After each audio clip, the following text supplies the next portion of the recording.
Be careful what you think, because your life will be shaped by what you think. Hi everybody, welcome to Week Pillow Talk. It's Viv here. Last week we talked about relationships and I said I'm going to give a few pointers.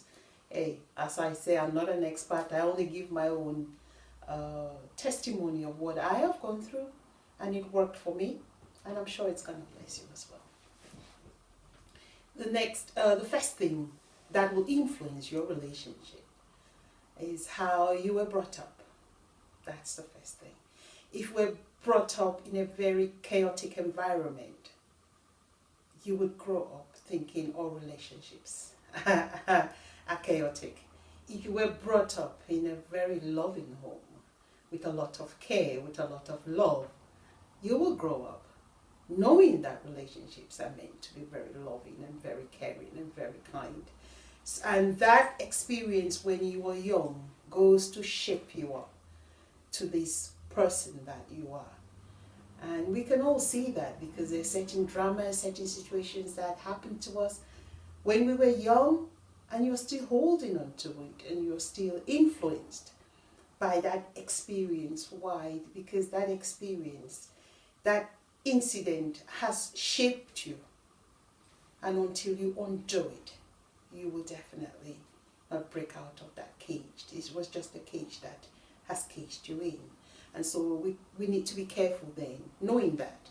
What are we doing with the next generation that we're bringing into the world? We need to be careful to show them love so they grow up knowing the importance of love and the importance of relationship.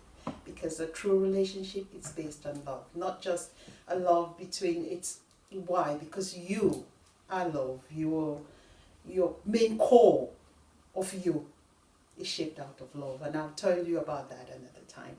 The next area that we need to look at when you're in a relationship is you need to try and differentiate your beliefs and your feelings.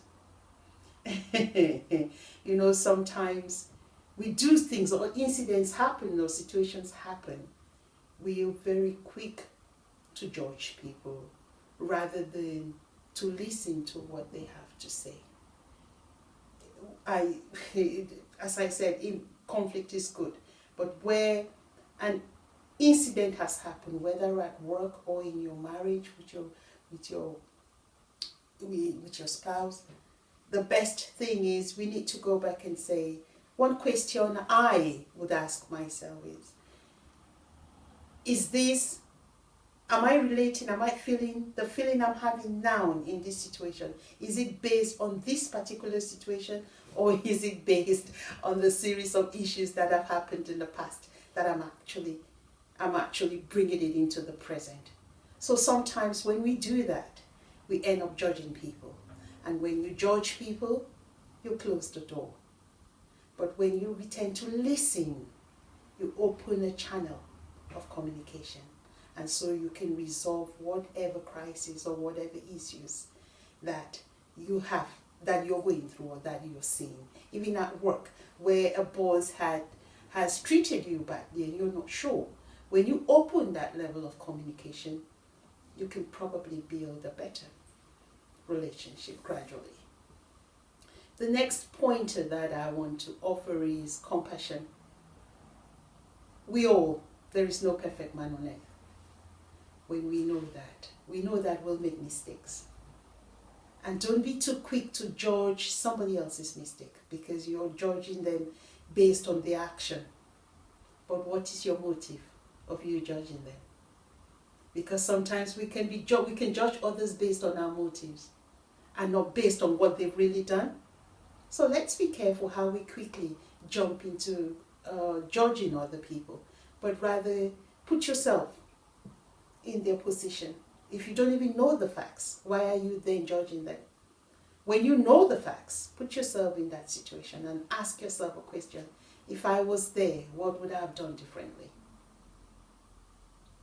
You know, some of us are quick to judge because given the opportunity, we'll do worse than what they have done.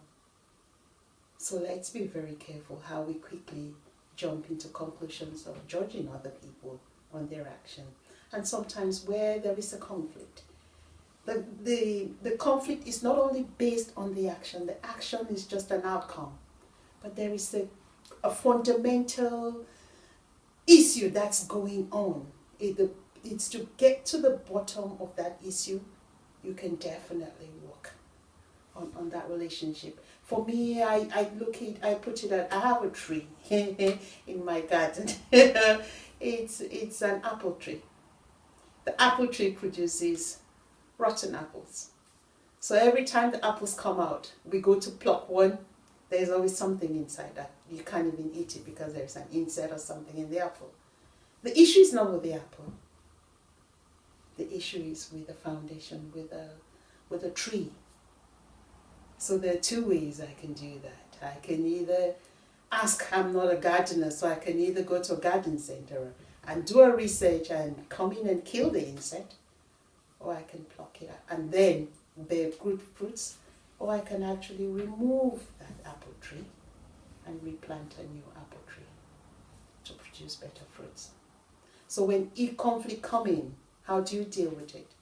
You either take that issue, throw it out, digest it, throw it out, and build your relationship with love, or you throw everything, including the individual or the action, out.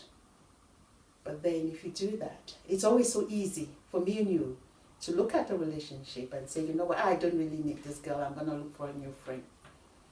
And if you don't deal with that situation, the new friend will encounter, there'll be a point where that same situation will repeat itself. So what do? You then jump to the next.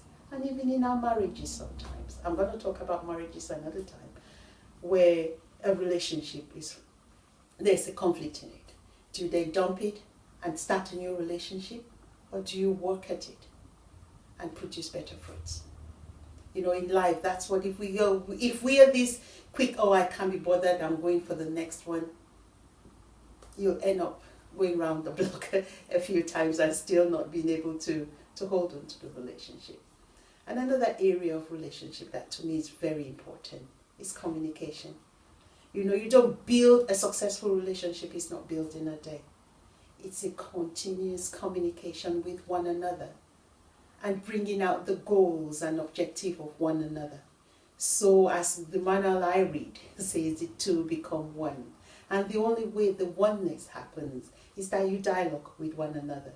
So you become intimate with one another based on your worries, your fears, your how you see life, what are your goals in life, what do you want to achieve, what are your dreams, so that each other, what we then do is each one supports another one to achieve their goals and their objective and their dreams in life. And that's how it brings you guys more intimate. And in the process, even though there is strife and there are issues, you can quickly deal with that issue because you have a lot more in common than against one another. And always seeing the other person as not an enemy will really help you in your relationship. Because they may be going through something and the response or the action that they have given to you at that particular moment is based on a feeling. It's based on the emotions that they're going through. And you can quickly then conclude based on that emotion. So I'll conclude by saying, let us not be quick to judge, but actually love more, because your core of life is love. You were created out of love and not out of hate. And because of that core in which you were created, that's why you're always yearning for love, because you are love. And until you know that, you're not able to build stronger and better relationships. And it's not only for the other person. The biggest test is you creating a fantastic relationship so others can mirror you. So you can be that influencer in the relationship. And so it will rub off the other person. Don't judge them, love them.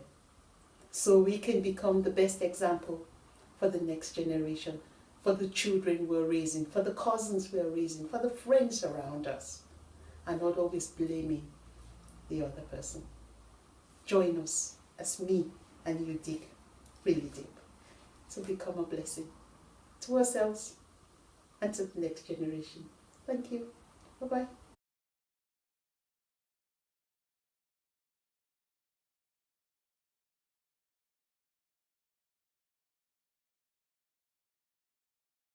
Stay with us. Check our website. Follow us on social media. And do not forget to like and subscribe.